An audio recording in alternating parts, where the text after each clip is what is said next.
Hi అండి. ఎలా ఉన్నారు అందరూ? ఈరోజు నేను మామిడికాయ పులిహోరను తయారు చేస్తున్నానండి. దానికోసం నేను 3 మామిడికాయలను తీసుకున్నాను. మామిడికాయలను వాష్ చేసి తర్వాత పీల్ చేసుకొని, తురుముకొని పక్కన పెట్టుకోవాలి. పచ్చి మామిడికాయలో ఎన్నో లాభాలు ఉన్నాయండి. దీనిలో పొటాషియం ఉండటం ద్వారా ఇది రక్తపోటును తగ్గిస్తుంది. మరియు వీటిలో క్యాలరీస్ చాలా తక్కువగా ఉండటం వలన బరువు నియంత్రణకు ఉపయోగపడుతుంది.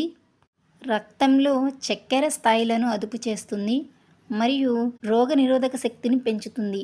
ఇన్ని లాభాలున్న ఈ పచ్చి మామిడికాయను పిల్లలకి మరియు పెద్దవారికి మనం ఫుడ్ రూపంలో ఇవ్వచ్చు. ఇక్కడ చూడండి, మేము 3 మామిడికాయలను తురిమి పక్కన పెట్టుకున్నాము. ఇప్పుడు మనం ప్రాసెస్లోనికి వెళ్దాము. ఒక కడాయి తీసుకోవాలి. కడాయి అనేది హీట్ అయిన తర్వాత ఆయిల్ యాడ్ చేసుకోవాలి. ఆయిల్లో మనం పచ్చిశనగపప్పు, మినప్పప్పు, ఆవాలు ఒకసారి కలుపుకొని దాని తర్వాత వేరుశనగ గుళ్ళు, జీలకర్ర వేసి కాసేపు ఫ్రై చేసుకోవాలి.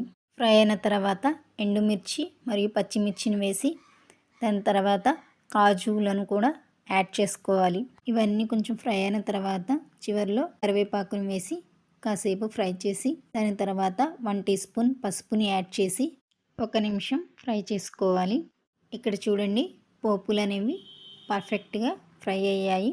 ఇప్పుడు మనం ముందే తురుముకొని పెట్టుకున్న మామిడికాయ తురుముని వేసుకోవాలి. మామిడికాయ తురుముని యాడ్ చేసుకొని 2 నిమిషాలు కుక్ చేసుకుంటే సరిపోతుంది. పులుపు అనేది బ్యాలెన్స్ అవ్వటం కోసం నేను బెల్లాన్ని యాడ్ చేస్తున్నానండి. దాని తర్వాత 1 టీ స్పూన్ సాల్ట్ని యాడ్ చేసి ఒకసారి కలుపుకొని దాని తర్వాత మనం రైస్ని యాడ్ చేసుకోవాలి. రైస్ అనేది నేను ముందే కుక్ చేసుకుని పెట్టుకున్నానండి. రైస్ని యాడ్ చేసి బాగా కలుపుకోవాలి. ఈ విధంగా కలుపుకోవాలి.